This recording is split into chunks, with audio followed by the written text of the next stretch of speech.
কি রূপ দেখিলাম গো আমি ওই না নদীর তীরে,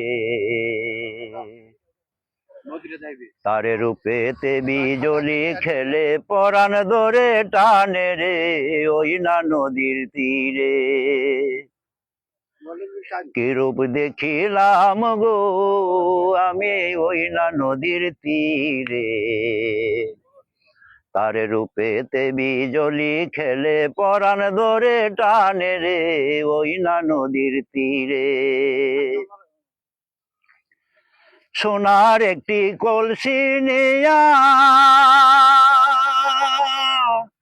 ধীরে ধীরে যায় কন্যা ধীরে ধীরে যায়, নীলাম্বরী শাড়ির আঁচল বাতাসে ওড়ায়, হায় রে বাতাসে ওড়ায়। ও তার মৃদু বরণ মুখের হাসি যেমন মুক্তা জরে যায় রে, দেখিলাম ওই না নদীর তীরে। কি রূপ দেখিলাম গো আমি ওই না নদীর তীরে, তারে রূপেতে বিজলি খেলে পরাণ ধরে টানে রে ওই না নদীর তীরে। কি রূপ দেখিলাম গো।